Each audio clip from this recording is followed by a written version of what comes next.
అటు ప్రజలు కూడా బయటికి రావాలంటే ఇబ్బందులు పడుతున్న సందర్భం అయితే కూడా ఉంది. మనం రోడ్లన్నీ కూడా కొంత నిర్మానుషంగానే కనబడుతున్న సందర్భాలు అయితే కూడా ఉన్నాయి.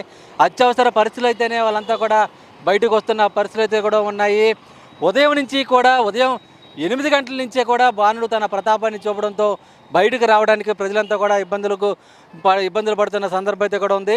భీమవరంలో 41 డిగ్రీల ఉష్ణోగ్రతలు నమోదయ్యాయి. అలాగే ఏలూరులో 40 డిగ్రీల ఉష్ణోగ్రతలు నమోదయ్యాయి. అలాగే తణుకు, తాడేపల్లిగూడెం, పోలవరం, జంగారెడ్డిగూడెం ప్రాంతంలో కూడా 39.5 డిగ్రీల ఉష్ణోగ్రతలు నమోదైన సందర్భం అయితే కూడా ఉంది. అంటే మండుటెండలో ప్రజలు తీవ్ర ఇబ్బందులకు గురవుతున్న సందర్భం అయితే కూడా ఉంది.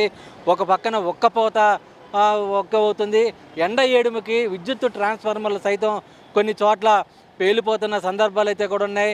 దీంతో ఓ పక్కన ఒక్కపోత, మరో పక్కన విద్యుత్ కొరత, మరో పక్కన ప్రజలు ఇబ్బందులు. ఈ నేపథ్యంలోనే ఒక పక్క ఎండ ఏడుముతో ఇబ్బందులు పడుతుంటే మరో పక్క ఒక్కపోతతో కూడా ప్రజలు చిన్నపిల్లలతో కూడా ఇబ్బందులు పడుతున్న పరిస్థితులు అయితే కూడా ఉన్నాయి. అత్యవసర పరిస్థితులు అయితేనే కూడా ప్రజలు బయటికి వస్తున్న సందర్భం అయితే కూడా ఉంది.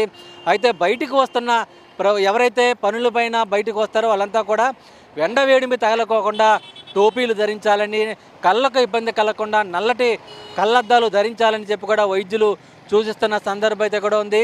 వడదెబ్బ తగలకోకుండా ప్రజలైతే కూడా తగిన జాగ్రత్తలు తీసుకోవాలని చెప్పి కూడా వైద్యులు చూస్తున్న సందర్భం అయితే కూడా ఉంది.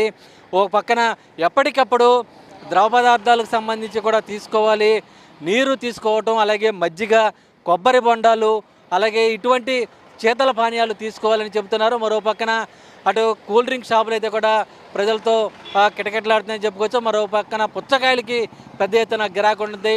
పుచ్చకాయ తినటం వలన అటు ఒంటిలో నీటి శాతం పెరగడంతో పాటు కొంత శక్తిని కూడా ఇస్తుందనేసి కూడా వైద్యులు చూస్తున్న నేపథ్యంలో అటు ఎక్కువగా ఇటు శీతల పానీయాల వైపును, అలాగే ఫ్రూట్స్ స్టాల్స్ వైపు కూడా ప్రజలు ఎక్కువగా మొగ్గు చూపుతున్న సందర్భాలు అయితే కూడా కనబడుతున్నాయి. ముఖ్యంగా ఈ సీజన్లో ఎండ ఏడిమి 40 డిగ్రీల ఉష్ణోగ్రతలు దాటడంతో ఈ ప్రాంత ప్రజలంతా కూడా తీవ్ర ఇబ్బందులు ఎదుర్కొన్న సందర్భం అయితే కూడా ఉన్నాయి. అయితే ఎండ ఏడిమిని తట్టుకునేందుకు వడదెబ్బ బారిన పడకోకుండా తగిన జాగ్రత్తలు తీసుకోవాలని చెప్పి కూడా వైద్యులు చూస్తున్న పరిస్థితి అయితే కూడా ప్రస్తుతం ఉమ్మడి పశ్చిమ గోదావరి జిల్లా వ్యాప్తంగా నెలకొన్నాను. విడుదల ప్రసాద్తో శ్రీనివాస్, 10 టీవీ, ఏలూరు నుంచి.